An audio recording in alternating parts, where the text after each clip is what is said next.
So one of the ways that you can gauge whether or not you are changing your body composition, specifically with losing body fat. Now remember, when you're losing weight, you want to make sure that that weight is body fat. So when you initially get started, make sure you get your body fat checked. You can use one of the InBody scans or any number of the different ways that you can check your body fat.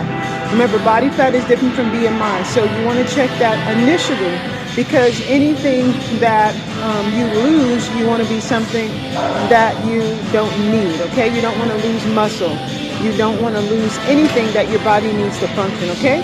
So, for example, aside from body fat, or maybe if you don't have your body fat checked and you're starting to lose weight, if you are typically losing it in your midsection, then that's a good indicator that you are losing body fat. For one, a lot of times when we have that excess weight or circumference around our waist, it's due to an inefficient digestive system.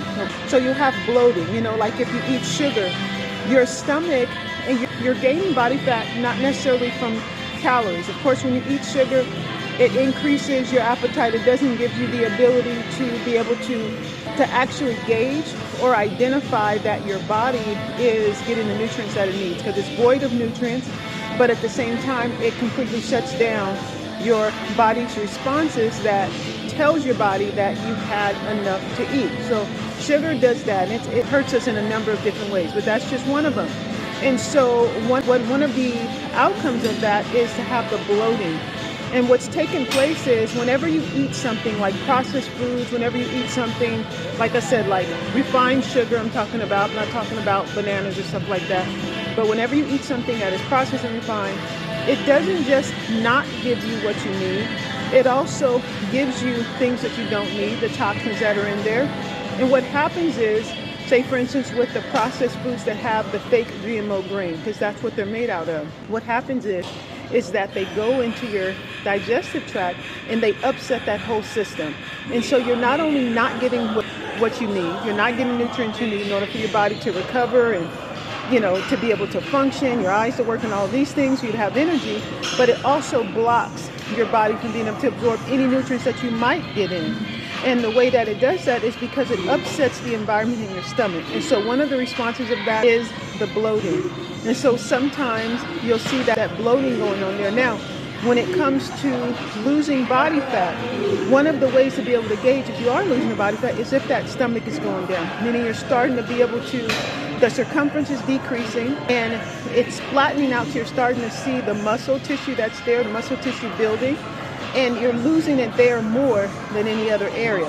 What happens sometimes, we're losing weight, we're not losing body fat, we're losing muscle, but we're so excited that the number on the scale, or someone is excited because the number on the scale is going down, but they're not realizing that they're actually making it more difficult for them to be able to keep the body fat off. And that's the goal. You're not trying to lose body fat and gain it back.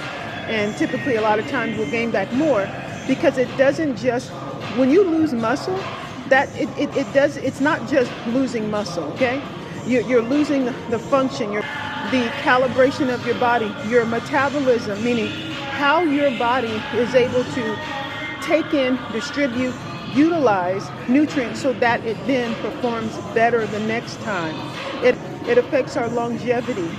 So when you're losing body fat, you want to make sure that, or one of the indicators that you are losing body fat is that your midsection is going down. So really focus on the circumference. Now, if you're losing body fat, you're losing weight, the scale's going down, but your waist is not going down, then you haven't improved your health. Why? Because you have to improve your digestive system.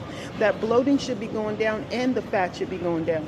So the fat is whatever you can pinch, whatever you're pinching, that's going to be the fat in the skin. And then the bloating is, sometimes you can't even pinch that much, but it's so bloated, it's hard, it's uncomfortable, your food isn't processing. And you also have, when you have an upset or an off-balance digestive system, it also affects your mood. You experience mood swings and experience depression, highs and lows, things like that. Yes, it affects that too. And that's a really good way to gauge if you're getting healthier, is if that midsection is going down, that bloating is going down, and the fat is going down. Then also the back. Look at your back. Maybe you have to get somebody to do it or take a picture of it. But if that back fat is going down, that's a good indicator that you're losing body fat. Okay, another thing is, if you are gaining strength in your arms. Okay, so if you're losing weight, you're like, yeah, the number on the scale is going down, but your waist is still, it hasn't changed that much, and then your arms are smaller, that's no good. You don't want to lose weight in your arms or here. Now, when I say lose weight in your arms, I'm not talking about if you have like, significant body fat in your arms and that's going down. No, I'm talking about if you're losing strength or muscle, those arms are smaller, but the waist is bigger. You should definitely see, and you want to see the biggest change come from your waist. Now, one caveat would be individuals that have a significantly smaller waist in their hips. Their body does not gain or deposit a lot of fat in the waist. And you've seen that. It's not extremely common, but you've seen that with some individuals. And I'm not talking about individuals that had surgery. And so what I just wanted to bring you today is to make sure that as that number on the scale is going down, that those arms are getting stronger, the legs are getting stronger, and the waist is going down. So if you can't get your body fat percentage checked, at least check your circumference, okay?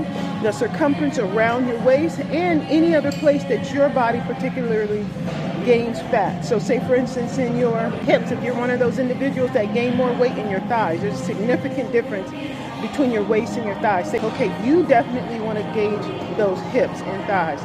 You want them to go down, and don't gauge them based on the preference of someone. Gauge them based on where they need to be according to your body fat percentage, you all, okay? All right, so as you're losing that weight, make sure you're losing body fat and lose it the right way. I love you all. Talk to you later. Bye-bye.